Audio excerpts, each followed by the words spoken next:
Ha llegado el momento de escuchar la palabra de Dios. Un potente mensaje extraído de las Sagradas Escrituras. En la voz del pastor Carlos Hoyos.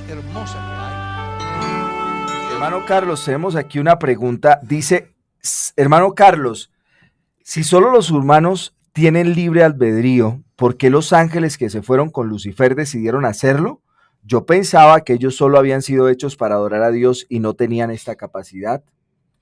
No, los ángeles como los humanos fueron hechos para agradar a Dios.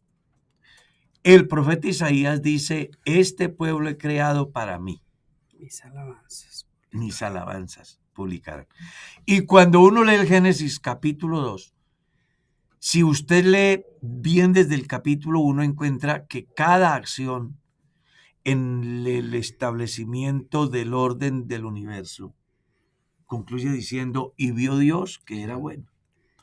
Cuando lleva a cabo su obra magna, que es la creación del hombre, dice, bueno en gran manera. Salomón decía, he aquí que Dios hizo al hombre recto, pero el hombre fue el que se corrompió. ¿Qué quiero decir con esto? Tanto los ángeles como los seres humanos fueron creados con un objetivo, pero con una capacidad decisoria, la cual es sometida a prueba en el momento que surge, en el caso de los ángeles, querer ser igual a Dios, y en el caso del hombre, que fue el mismo caso de Satanás, porque lo que llevó a Adán y Eva a intentar, o mejor, desobedecer a Dios, fue la propuesta del mal. Lo que pasa es que Dios sabe que si ustedes comen de este fruto serán iguales a Él, semejantes a Él. La tentación que ha tenido el hombre es exactamente igual a la que se dio en el cielo con los ángeles. O sea, tanto los ángeles como los seres humanos fueron creados con un propósito, pero libres de tomar decisión y sometidos a prueba, como el caso de los ángeles, querer ser igual a Dios, como el caso del hombre, querer ser igual a Dios. ¿Está claro? Pastor, ¿y el fruto que comió Eva es figurado o es literal? Es figurado. Es una figura. No es como la gente suele decir. No, que es una manzana. No, porque pues entonces estamos estigmatizando la manzana. ¿Quién sacó esa de la manzana? Y según el apóstol Pablo en la carta a Timoteo, dice que todo lo que Dios creó es bueno y nada es de desecharse si se toma con acción de gracias, porque por la oración del creyente el alimento es santificado. Entonces, el fruto del cual habla el Génesis no era una manzana ni una pera, era una figura que estaba representado en obedecer o desobedecer, simplemente eso. Ya. Dicen esta pregunta, dice, bendiciones hermanos, si en los mandamientos dice no matarás, ¿cómo Dios permitió muertes a través de sus escogidos en el Antiguo Testamento? ¿Cómo puedo explicarle a un profesor que me comentó esto?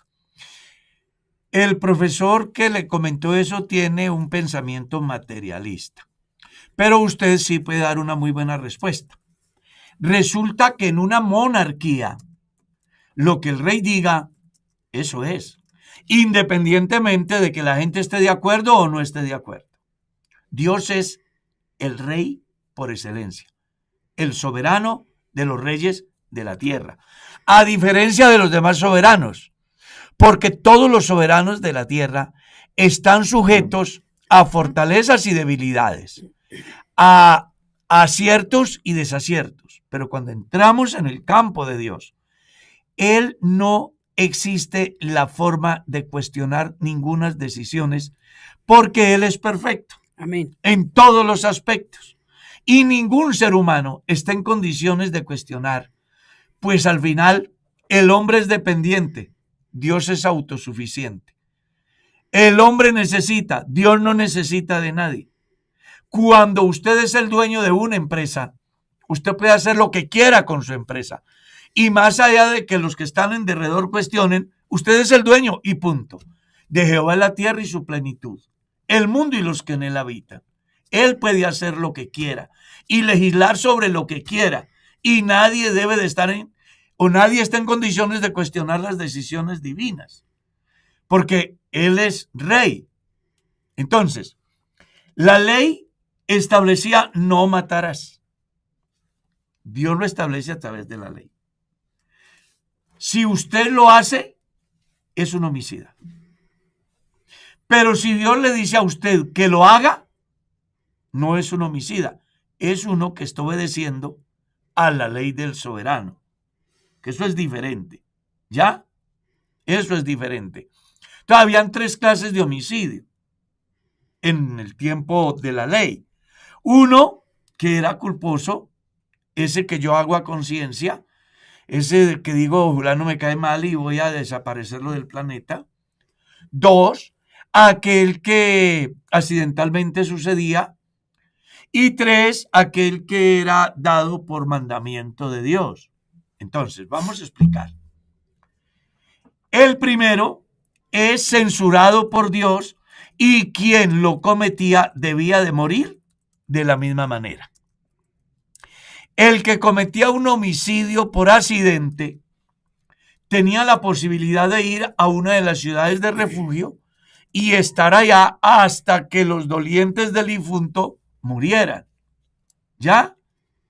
Y no podía salir de la ciudad de refugio, porque si salía de la ciudad de refugio, si lo encontraban los dolientes del muerto, lo podían matar, quitar la vida, porque estaba escrito que así debía de ser, ojo por ojo, diente por diente. Pero Dios dice que como tuvo ese percance y le ha quitado la vida a su prójimo no intencionalmente, tenga una posibilidad de salvar su vida. ¿Dónde? En la ciudad de refugio. 3, aquel a quien infringe la ley. Entonces, la ley decía que el que fuere sorprendido en adulterio debe de morir. Cuando los que ejecutaban esa ley lo hacían, no eran culpables ni ellos ni Dios. ¿Por qué? Porque Dios es incuestionable, es soberano. Y los que ejecutaban la orden divina no eran culpables porque estaban obedeciendo al rey soberano, el cual da una orden y se debe de cumplir. Amén. Amén. Hermano Carlos, dice acá, Dios les bendiga, buenos días, hermano Carlos. En un programa pasado, usted dio a entender que el anticristo iba a ser de la comunidad LGBTI. Mi pregunta es, ¿en dónde estaría el sustento de este hecho? El libro de Daniel hace alusión acerca de ello. Dice que este individuo no hará caso del Dios de sus padres, como tampoco del amor de las mujeres.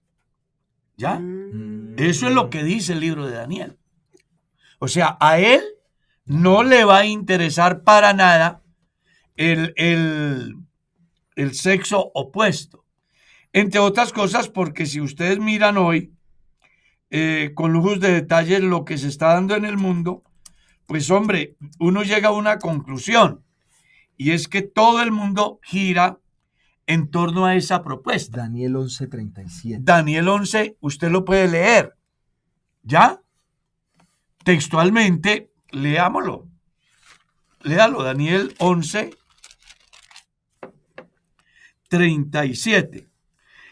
Dice, leamos desde el 36. Y el rey hará su voluntad y se ensoberbecerá y se engrandecerá sobre todo Dios. Y contra el Dios de los dioses hablará maravillas y prosperará hasta que sea consumada la ira, porque lo determinado se cumplirá. Del Dios de sus padres no hará caso, ni del amor de las mujeres, ni respetará a Dios alguno, porque sobre todo se engrandecerá. ¿Ya? Sí, señor. Entonces, el nuevo sistema que vendrá. Hay una discusión muy importante con respecto a esa temática. ¿De dónde vendrá el anticristo? Entonces algunos piensan que es el Papa de Roma, por ejemplo. Otros piensan en otras figuras de la vida política. Hay un libro que titula God, Israel y el Anticristo, donde inclusive en Jerusalén se hizo una reunión de lo más alto para tratar el caso de un personaje que surgió, que se llamaba Uri Geller, que él tenía la capacidad de trasladar una maleta de occidente a oriente en 5 segundos. Tenía la capacidad de doblar un riel de ferrocarril con la mirada. Tenía unos poderes extraordinarios y llevó a algunos allá en Israel a pensar que ese era el Mesías. ¿Ya? Juan, escribiendo en su capítulo 2 de la segunda carta, hace alusión acerca de los muchos anticristos,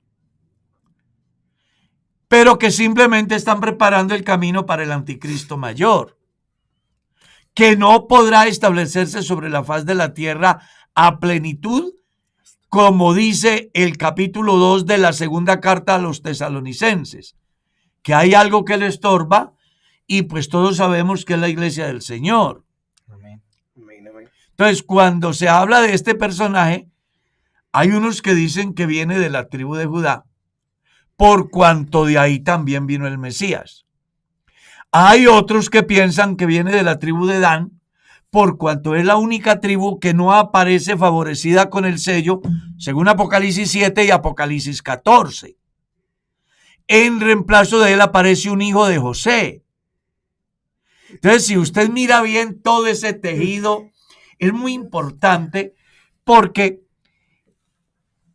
muestra la Biblia de alguna manera que no será un gentil, será uno de la descendencia de Israel y que traerá una característica muy particular en el sentido de su identidad sexual, dado que según la profecía, Jerusalén es Sodoma y Gomorra en término figurado. Es el epicentro del homosexualismo, sin duda alguna. De allá ha de salir el famoso anticristo, del cual aquí dice la Biblia que no hará caso del Dios de sus padres, como tampoco se preocupará por el amor de las mujeres. Entonces, eso es lo que hace que nosotros digamos que será alguien que habrá perdido su identidad sexual, no por predeterminación, sino más bien por gusto, porque el extravío sexual de los seres humanos no es como algunos dicen, es que nacen, no, es un gusto. Amén, así es. Es un gusto. Entonces la gente en su extravío busca satisfacer esos gustos, que es lo que dice Romanos capítulo 1. En razón a que la gente no tuvo en cuenta a Dios y se envanecieron en sus razonamientos, profesando ser sabios, se hicieron necios y cambiaron la verdad de Dios por la mentira.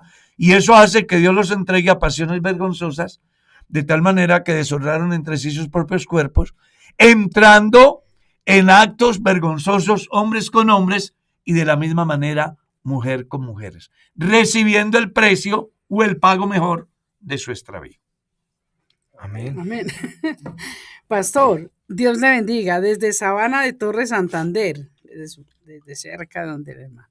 ¿Sí? En San Mateo 22:41, ¿de quién es hijo el Cristo? Mi pregunta, ¿qué quiso decir Jesús en este punto? Pues lea bien el pasaje y se lo explica. San Mateo 22:41. Mire, si usted lee, le va a explicar algo que la gente no ha entendido. Y es que Jesús es el padre de David. Aunque Jesús es el linaje. Pero Apocalipsis da una enseñanza muy importante. Es la raíz, pero también es el linaje. Qué interesante, ¿no? Es el león, pero también es el cordero. Lo que maneja la Biblia son figuras mostrando acerca de lo polifacético que es Jesús en sus diferentes expresiones. Y por eso, 22, ¿qué? 22. 41. 41. ¿De quién es hijo el Cristo? Es el título que le coloca el editor. Y estando juntos los fariseos, Jesús les preguntó diciendo, ¿qué pensáis del Cristo? ¿De quién es hijo? Le dijeron, de David. Entonces Jesús les dice, él dijo, pues ¿cómo David en el Espíritu le llama Señor, diciendo, dijo el Señor a mi Señor, siéntate a mi diestra o a mi derecha? ¿Qué es lo que les está diciendo? Ustedes están diciendo que yo soy hijo de David, pero David lo que está diciendo es que yo soy su Señor. Es una de las más grandes revelaciones acerca de la soberanía de Jesús dentro del orden mesiánico, como usted lo lee en San Mateo capítulo 1, el verso 1. Libro de la genealogía de Jesucristo, hijo de David, pero es hijo de Abraham. Entonces, ¿Jesús tenía dos padres en el campo humano? O más bien lo que está diciendo es el cumplimiento de la promesa hecha a Abraham, es el cumplimiento del pacto davídico. Y ante eso es la respuesta de Jesús frente a aquello que los fariseos dicen. Tú eres el hijo de David. Dice, un momentico, David, por el Espíritu Santo, dice que yo soy su Señor. ¿Quién va? Dice, Dios les bendiga, mis hermanos. Pastor, ¿cómo saber si voy a casarme bajo la voluntad de Dios? Dios les bendiga. Para casarse uno bajo la voluntad de Dios, hay que dejar a un lado la subjetividad. Voy a explicarle por qué se casan las personas. Las personas se casan por pasión. Las personas se casan por decepción. Las personas se casan por intereses económicos. Las personas se casan por decepción. Las personas se casan porque es el último tren que pasa. Las personas se casan porque un clavo saca otro clavo. ¿Ya? También obligados, pastor. Sí, señora. La familia, hay veces Claro, obliga. claro, nosotros, yo recuerdo un caso que traté de un hombre que está, yo digo bien casado, porque ella es una excelente persona, una mujer prudente, juiciosa, cuidadora de sus hijos, pero él se me acerca y me dice, pastor, yo no amo a esa mujer. Y venga, ¿y usted por qué se casó? Me obligaron. Me obligaron. A mí en mi locura, se me fue la mano y enseguida me cayeron todos que me tenía que casar y me casé obligado. Entonces, hay muchas razones por las cuales se casan las personas.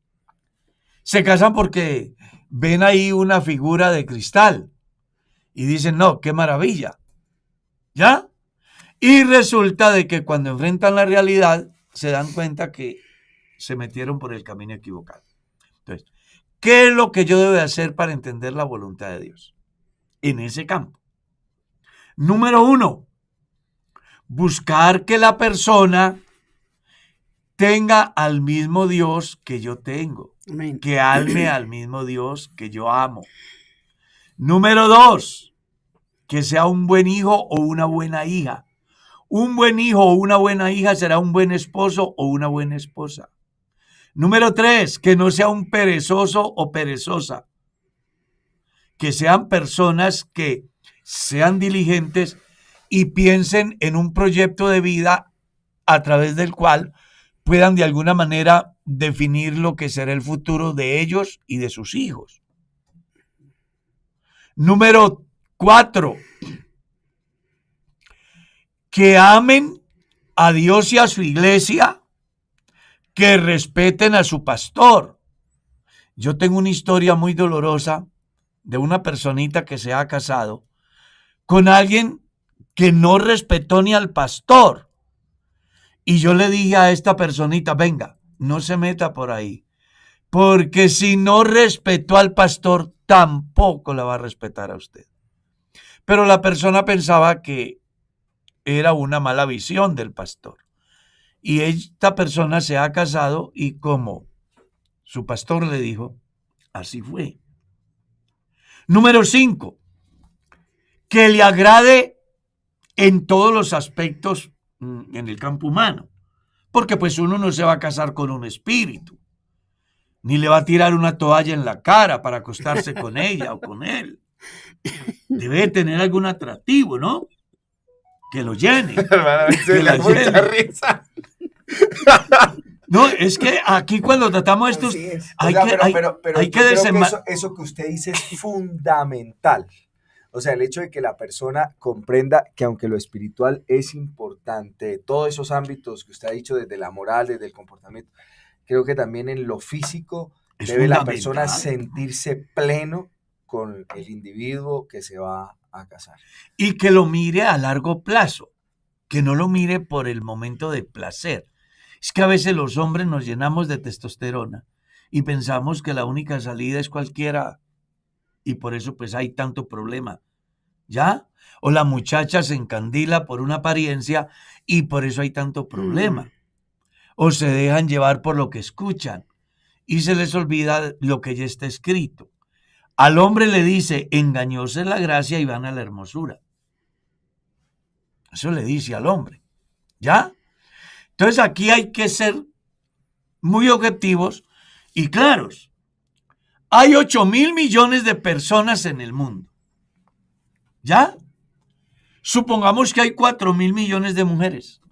Pues ahí Dios le suelta 4.000 millones de mujeres a el hermano Pepe. Pepe le dicen a él. ¿Sí? Él le dicen Pepe. No, Bueno, ya de caso, y, cuidado. Bueno, Ya de caso, ya de caso. Pepe escogió una, Sí, ¿cómo es que llama? Dana. Dana Arisa. Dana. Él escogió a Dana. Habían 4.000 millones. Negras, blancas, amarillas, caquis, vino tinto, la que quiera. Todos los colores. Altas, bajitas, robustas, delgadas, intelectuales, analfabetas, vulgares, prudentes.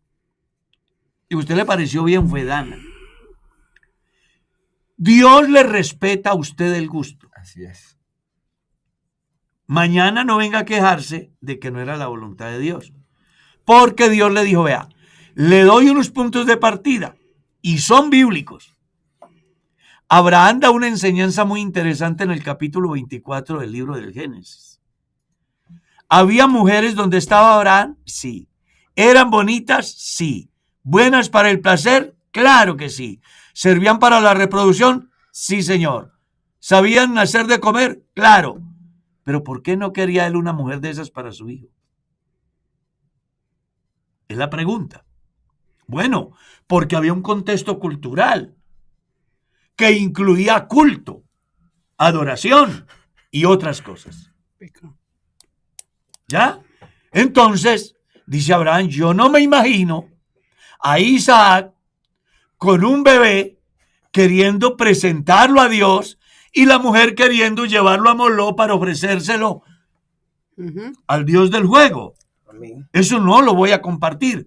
Entonces, que vaya mi parentela, que allá hay gente que tienen el mismo pensamiento, Sí. la misma cultura y traigan la persona adecuada para Isaac.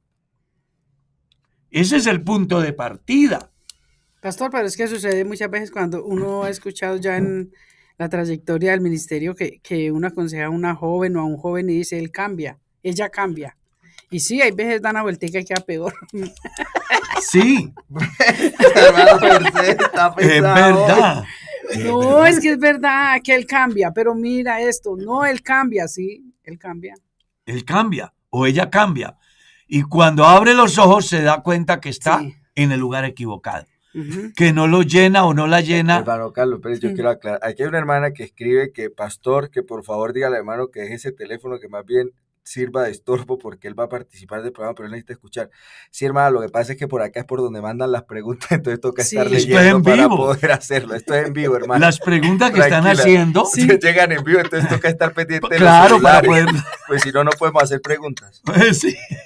Ay, Bueno, Dios Carlos, mío, no, pero- hermano Darwin, Pastor, hermano está- Darwin. Que No, la gente a pero- veces se pone pesada diciendo cosas que no tienen sentido, entonces Sí, toca sí, aclararle sí. a la hermana que Sí. como es en vivo, Yo mismo miro Claro. acá porque hay preguntas preguntas Porque- que Trae llegan. que ahí preguntas y llegan llegan a muchas este por celular YouTube, que por es el Face. 6C de la iglesia. Claro, que es el Exacto. Centro de Aquí Información está Cristiana. YouTube, aquí está Facebook. Entonces toca estar pendiente, hermana. Por eso toca tener Pastor, eso en la mano. aprovechando ya este comentario, queremos invitar a las más de 500 personas que tenemos en vivo por todas las plataformas, YouTube, Facebook y las páginas que nos retransmiten, para e invitarles a seguir, a darle me gusta en Facebook y en YouTube, suscribirse y activar la campanita para que este programa Les les llegan pueda las llegar a notificaciones. tiempo, sí señor. Y además que nos manden las estrellitas. Exacto. Hace 2 Ayer semanas estuve estamos- cotizando las cámaras para acá. Las Amén. cámaras profesionales. Espectaculares. Ayer las estuve Pilas. cotizando. Pilas, que tenemos Amén. muchas preguntas. Bueno, pero vamos. Bueno, Pero que esa nos pila. envíen siquiera unas 20.000 estrellas hoy. Amén. Esa es la de Maita. Voy yo con la pregunta, ¿cierto? Sí, pastor. Hermano Carlos, tengo una duda y nadie me ha respondido. En la Biblia, Yo tampoco, o a lo mejor le diga sí o le diga no. Y es escuche otra esto, respuesta. dice, en la Biblia no hay un solo texto que diga si los apóstoles diezmaron, aunque todos ellos eran judíos y nacidos bajo la ley. Pues eso le dice si diezmaban o no. Si eran nacidos y criados bajo la ley, ¿qué era lo que decía la ley?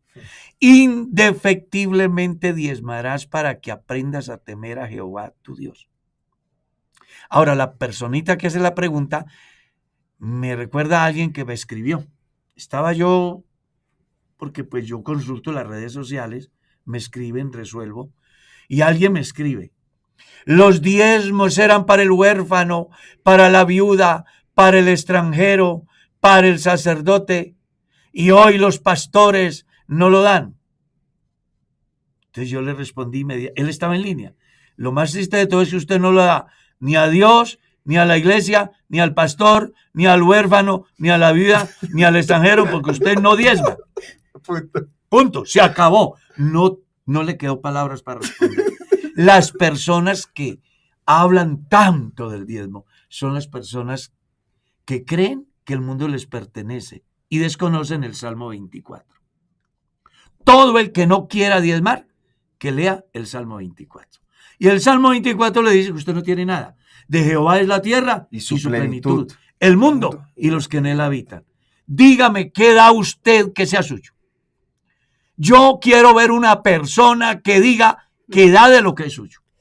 Búsqueme una sola. No, todos lo hemos recibido. Inclusive ese hálito de vida y esos dedos que le sirvieron para escribir la pregunta se están moviendo porque Dios le está inyectando oxígeno, le está dando hálito. Si Dios le cierra el oxígeno ahora mismo, usted deja de ser. Entonces no seamos ingratos. Demos a Dios lo que es de Dios y despreocúpese de lo demás. Están mandando unas cosas fuertes, muy fuertes. Bueno, dejémosla ahí en... En stand-by. Uy, sí. No, pero hay que preguntar. Bueno, sí, pero luego la preguntamos, porque aquí hay una pregunta taquillera que no se lo va a dejar a ninguno de ellos, porque yo creo que...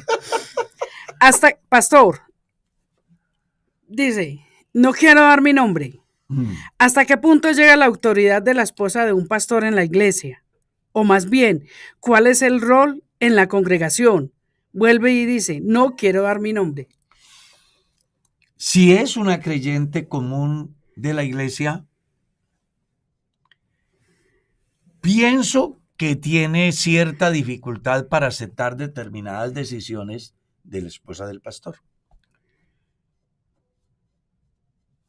Tal vez porque la esposa del pastor no se ha ganado la confianza, la amistad, ¿cierto? Sí, señor. La empatía. Si es la esposa de un pastor, se me hace que está siendo estigmatizada por el mismo pastor o inclusive por la congregación. Le voy a decir cuál es el deber de la esposa del pastor en el orden bíblico. Amén. Según Primera de Timoteo, capítulo 3, habla acerca de eso. Dice que el pastor debe de ser esposo de una sola mujer y debe de gobernar bien su casa. O sea, la condición de la esposa del pastor debe ser sujeta a su esposo. Y no solo al pastor. Todas las mujeres que se casen, si no quieren estar sujetas a su marido, que no se casen. Aclaro, si van para el cielo. si van para el cielo. Porque si se matriculan en la escuela feminista, entonces primero será el perro y por último el hombre. Pero si van para el cielo, la Biblia simplemente dice así, que la mujer debe estar sujeta a su marido. ¿Ya? Sí, señor. Que no estoy de acuerdo, yo no tengo la culpa. Dios dice así. Vaya, hable con Dios. Dios pudo decir que el hombre se sujetara a la mujer. Dios pudo decirlo, ¿verdad? Qué dolor. No, si Dios lo hubiera dicho. Qué dolor. No. Dios mío. No, yo no le veo problema a eso. Lo que pasa es que no. Pues claro, mi vida. No le ves problema porque eres hombre. Obvio. No, yo no le veo problema porque si No, uno pero- mira la Biblia, uno encuentra Pastor, pero que Dios le demanda más al hombre que a la mujer. Sí, claro. Mire lo que Dios le dice a la mujer, que se sujete al Tan marido. bello, pero lo amo. Eso es lo que le dice. Sí, Y yo señor. siempre he dado ejemplo. Dice que es que no más. No No más que más. se sujete y no más. No, pero es que míralo de una manera objetiva, sin el prejuicio feminista y progresista del último tiempo. Ya, míralo objetivamente. ¿Qué dice Dios? Que la mujer se sujete al marido. ¿Ya? ¿Cuál es el problema? Venga, vaya, siéntese, Uy, pare, señor. compre.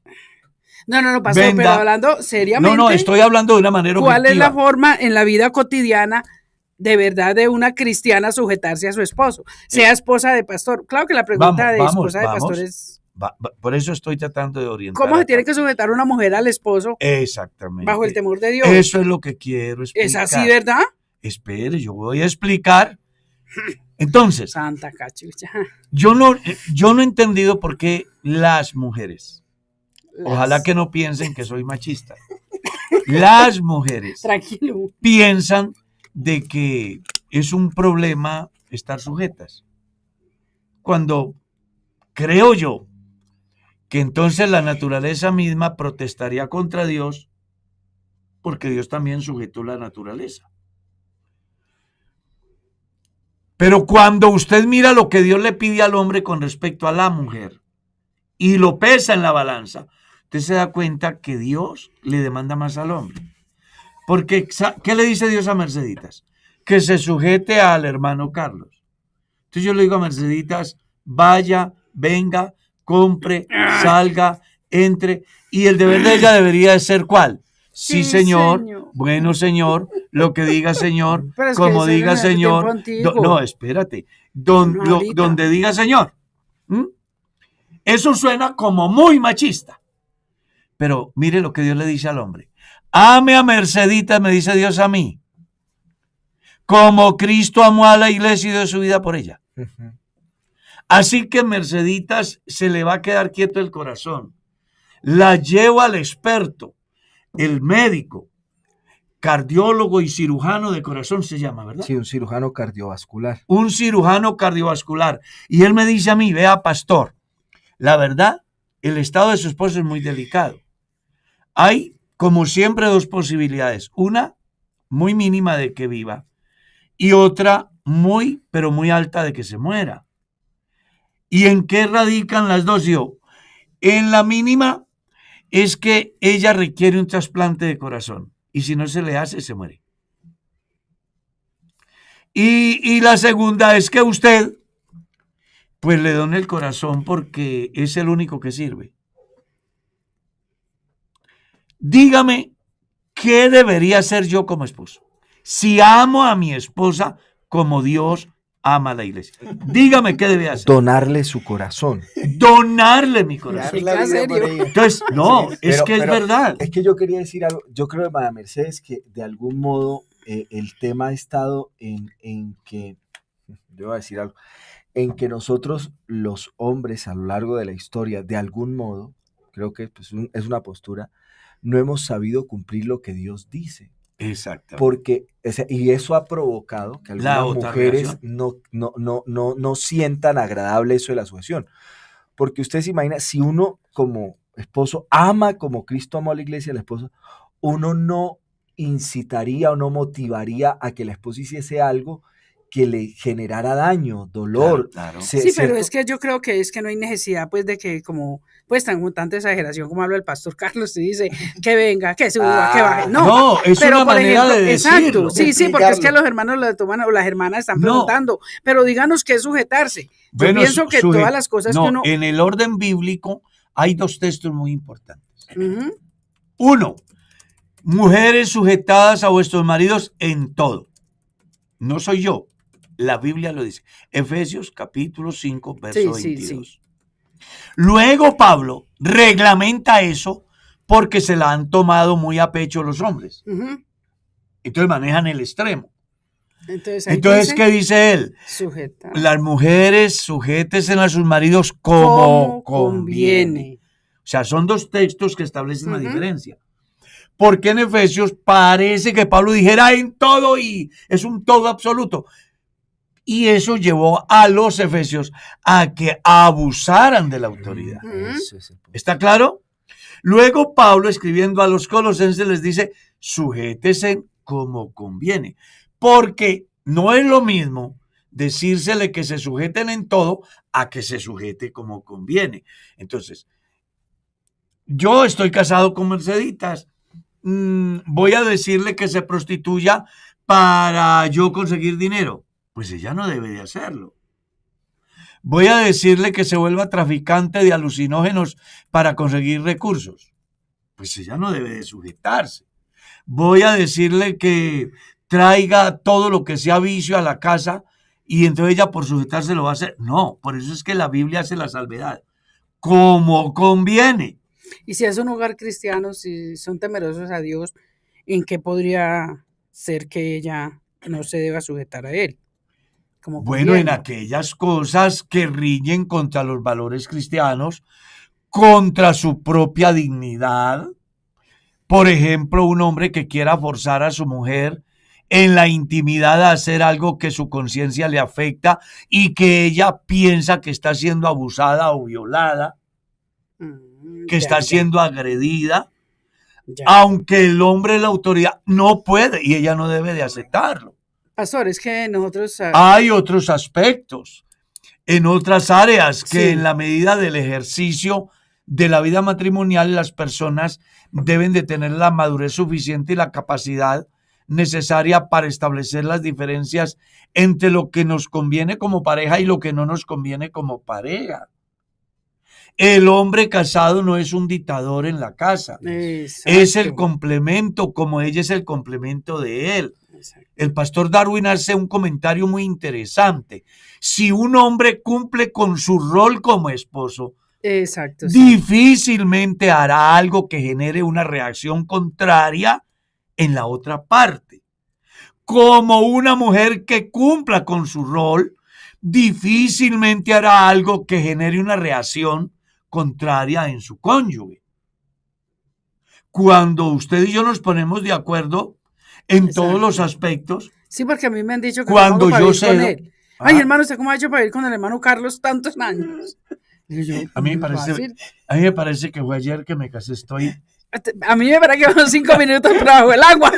No, pero debe ser que a veces la gente no entiende el lenguaje del hermano Carlos. Exacto, cuando el hermano sí, lo Carlos, exageran, sí, por, sí, sí. por No, no ejemplificar exagero. a profundidad, Claro. porque la gente comprende, entonces tiene esas expresiones. Pero a mí, Las no, cosas a mí no claras. me... Yo voy a salir de la casa, yo le hago saber, voy a tal parte. No es que venga Mercedes y Y párese ella aquí. no me manda a mí, pero yo voy a salir de la casa y le digo para dónde salgo. Así es. Entonces, que ella me manda. No, por seguridad Pero de es que también hay familia. muchos extremos, pastor. Recuerde que ya fuimos a visitar una hermana y cómo les parece que ella nos atendió de la ventana. Y entonces, hermana, venimos a... Dijo el pastor, dijo, hermano, es que mi esposo me dejó con llave. Un tipo eso hay que demandarlo. Imagínese, y digo, pero un Está incendio o violando algo. los derechos de la libertad Claro. del otro. A eso voy. Entonces, Eso- claro, el eso mal, no uso, tiene sentido. el mal uso de ese hombre acerca de la autoridad, pues lo que va a generar en la otra persona es una Exacto, respuesta sí. totalmente contraria Pues le están vulnerando sus derechos. que los conducirá a un problema mucho mayor. Ella tiene derechos y él tiene derechos. Claro. Y cuando se casan, ambos los Bueno, pierden. pero yo creo, pastor, Para nos que el fuimos muy derecho lejos. de ella Pero sea el entonces, derecho de pastor, él y el derecho de él sea el derecho de ella. Pastor, y es que el día que le dejen la puerta abierta se va. Bueno, Claro, ¿es cierto? ¿Es así? Sí. Claro, porque ella se va a sentir, Claro. se va a sentir Le- como encarcelada, si me Exacto, permite sí, el sí, término, sí. ¿no? Es que no, es que bueno, eso no pero tiene- entonces, ¿cuál es el rol de la esposa del pastor? La hermanita Bueno, no quiso decir el nombre. el rol de la esposa del pastor es estar sujeta a su marido como conviene. En cuanto a la iglesia. En cuanto a la iglesia, ella debe de hacer lo que está escrito en lo que Pablo le enseña a Timoteo como pastor. Enseñar a las mujeres más jóvenes a que amen a sus maridos. ¿Ya? Debe de ser una mujer que bajo la dirección en común acuerdo con su marido hagan y lleven a cabo los proyectos que buscan un bien común en su comunidad. Nosotros no deberíamos de acudir a primera persona, pero Merceditas y yo pensamos qué es lo que mejor le conviene a la iglesia, hacia dónde debemos apuntar, cómo debemos de buscar el bienestar común. ¿Ya? No es que Mercedita sale que vamos a tener una conferencia no sé cómo sin que el pastor se diera cuenta. No, ella dice, ¿usted qué No. opina? ¿Qué le parece? O yo le digo a ella, estoy pensando hacer esto, ¿usted qué opina? Porque somos un equipo.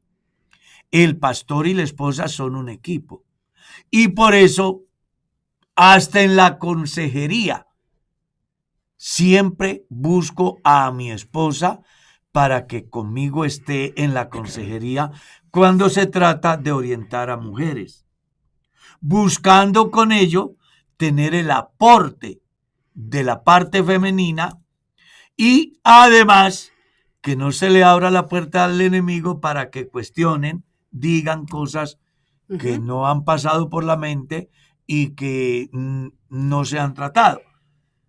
Yo creo que el pastor y la esposa son un equipo que deben ir de la mano. La esposa es el 60% del ministerio del pastor y en muchos casos hasta el 90%. ¿Ya? Y yo se los hablo como pastor.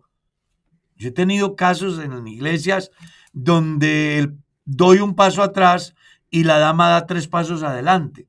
Yo me ha tocado llamar a Mercedita y decirle, vea, cuando alguien se me acerque como X persona, esté ahí. Claro. Esté ahí. Porque es complicado. Y no vaya a creer que el pastor, por viejo y feo que sea, tiene alguna graciecita por ahí. Y es la gracia de Dios la que el diablo quiere quitarle a través de una persona del sexo opuesto. Entonces, por eso digo que debe de ser un equipo donde no deben de haber secretos ni misterios, sino más bien franqueza, sinceridad, sin prejuicios, sin inseguridad en el uno ni en el otro, donde sean amigos y donde busquen un bien común. Amén. Cuando esa pareja funciona así, entonces a la mujer no se le hace difícil. Yo voy ahora a la casa. Y no porque ella esté aquí, la gente que me ha escuchado dando conferencias en diferentes iglesias saben que yo lo he dicho. Vaya a mi closet y toda mi ropa está organizada.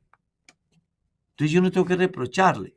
Bajo, terminó el programa y ya mi alimento está al día. Menos hoy. Que estoy acá. Pero ella es como un flash, es rápida.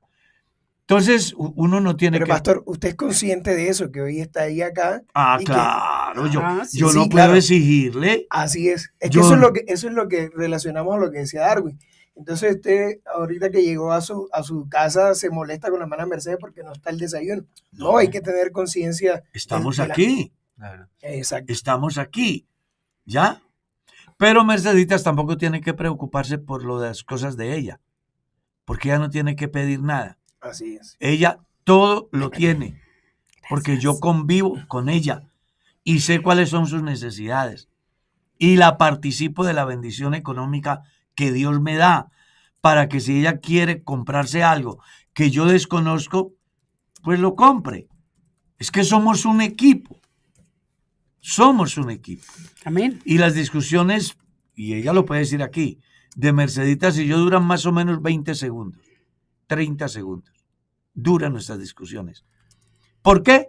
Porque hemos aprendido a escuchar y si algo no está bien, guardamos silencio y esperamos el momento para aclarar las cosas y seguir echando para adelante este proyecto de Dios, que es, en primer lugar, la familia y luego la iglesia. Pastor, hay dos preguntas que quiero relacionarle porque son, las personas que quieran hacer preguntas de forma anónima lo pueden enviar como forma de mensaje y pues las estaremos leyendo para que no, Claro. si de pronto le da pena.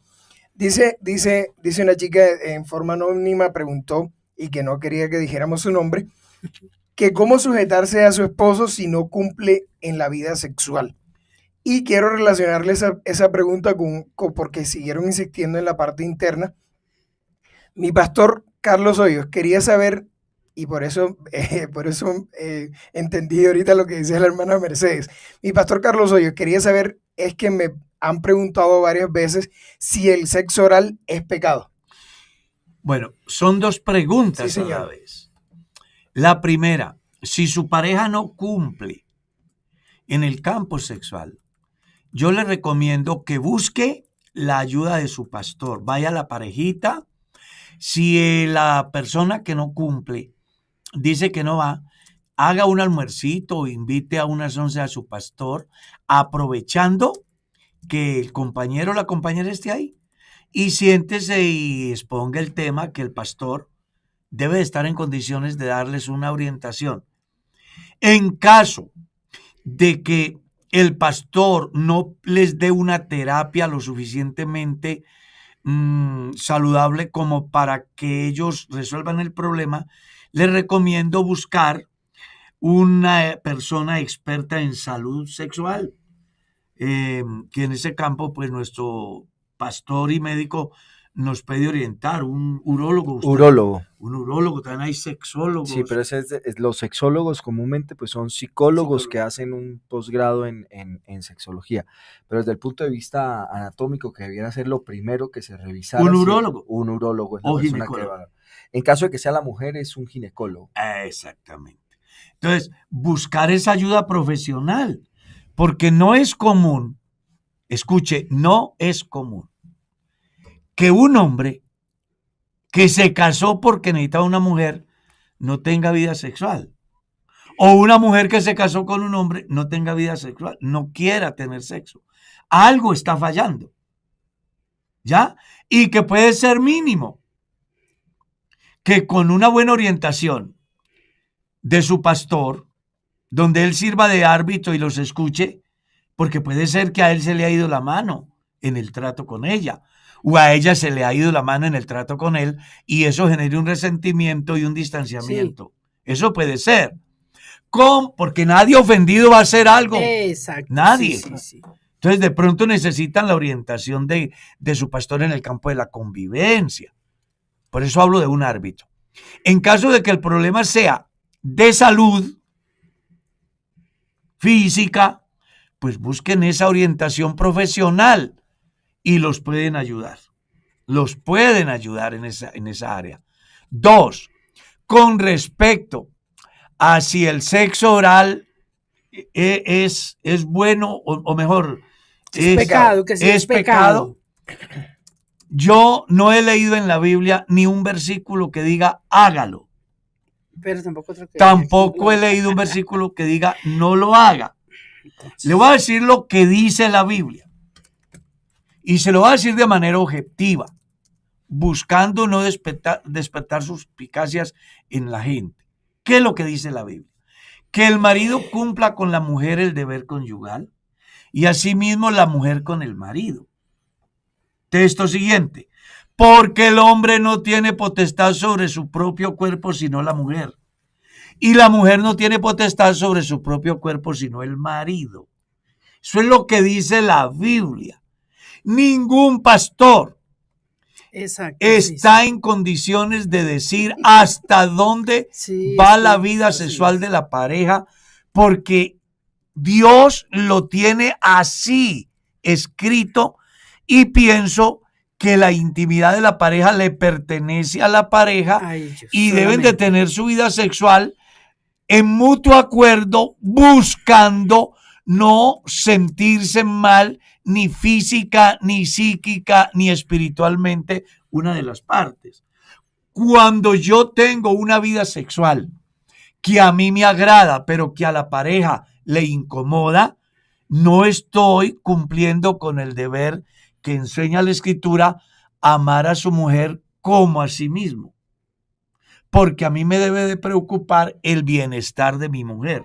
Y si mi intimidad con mi mujer la afecta de manera negativa, yo no estoy cumpliendo como Dios manda. Entonces yo, para tener mi vida sexual, yo debo primero de hablar con mi pareja. ¿Está de acuerdo? ¿Le parece bien? ¿No le parece bien? ¿Le incomoda? ¿Le desagrada? ¿La afecta emocionalmente, espiritualmente, psicológicamente, físicamente? Es que uno tiene que hablar. Hay una ley natural en el individuo, en el hombre y en la mujer. Pero cuando se entra a la intimidad, de puertas para adentro, ese asunto lo debe manejar la pareja con madurez, primero como personas y segundo como cristianos. ¿Hasta dónde puedo ir de tal manera que mi intimidad con Dios no se vea afectada? Pienso que hasta ahí Exacto, es lo sí. que un pastor puede llevar. Puede llegar. No puede decir si se hace de esta o se hace de aquella o por cuánto tiempo o de qué manera, porque eso es asunto de la pareja. Amén. Hermano Carlos, mire esta pregunta tan interesante que nos Taquillera. llega. Taquillera. Esta es Esa taquillerísima. es palabra del hermano Darwin. Taquillerísima. Dice, hermano Carlos, ¿la apostasía tiene perdón? Y entonces ponen un ejemplo. Si una persona se bautiza en el nombre de Jesús, pero luego se aparta y se va para una iglesia trinitaria y se bautiza allá Uy. por los títulos, ¿puede reconciliarse y ser salvo? En el libro de Job hay un escrito muy interesante que dice: el hombre que dijere y pequé y pervertí lo recto y no me ha aprovechado, Dios redimirá el alma del tal para que no vaya a parar con los que van a los sepulcros. El capítulo 18 del libro de Ezequiel dice: si el impío se apartare de su impiedad, equivalente a apostasía, e hiciere según la justicia, la impiedad que hizo no le será tenida en cuenta. Por la justicia que haga por ella vivirá. Santiago en su capítulo 5 dice: hermano, si algún hermano se hubiere apartado y alguien le hace volver, sepa que el que haga volver a un pecador del error a su camino, salvará un alma de muerte y cubrirá multitud de pecados. La Biblia solamente habla de un pecado que es imperdonable y que tiene diferentes expresiones en la Biblia, y de una manera particular en el capítulo 10, el verso 26 de la carta a los Hebreos, porque hace alusión a tres aspectos: pisotear al Hijo de Dios, tener por inmunda la sangre del pacto en la cual fue santificado y hacer afrenta al Espíritu Santo. Que en sí es lo que Jesús dice con respecto al pecado que no tiene perdón, que lo encasilla en una sola palabra: blasfemia contra el Espíritu Santo. Y que Juan en su capítulo 5 dice: hay pecado de muerte por el cual digo que no oren, refiriéndose a el pecado de la apostasía no retroactiva. Me explico. Alguien que peca y a pesar de que sabe que está pecando, sigue haciéndolo, no reconociendo que hay una medicina para ese mal. Esa persona no tiene perdón. Pero si una persona, por alguna circunstancia, por falta de conocimiento, hay muchos cristianos dentro de la iglesia, y me da pena decirlo, que se llaman cristianos pero no se han convertido, no han entendido la doctrina, no han entendido el evangelio. ¿Ya? Y pudo darse que en un momento de emoción, presionado por sus padres, por el compañerito que se va a bautizar, por la aspiración a ser novio o novia de alguien que esté en la iglesia, toma una decisión como tal. Se bautizan sin conversión, sin conocimiento. Y mañana, en su ir y venir, dejan de estar en la iglesia y un día cualquiera resultaron bautizados en la iglesia de Pepito. Resulta que allá los han bautizado en el bautismo de los muertos o en el bautismo que manejan los trinitarios. Pero andando el tiempo se da que tiene la revelación, que leyendo la Biblia descubre que todo su proceso ha sido equivocado. Y dice, oiga, yo no puedo seguir así. Viene, se humilla delante de Dios, se convierte de todo corazón y se bautiza, él es salvo, no tiene ningún problema.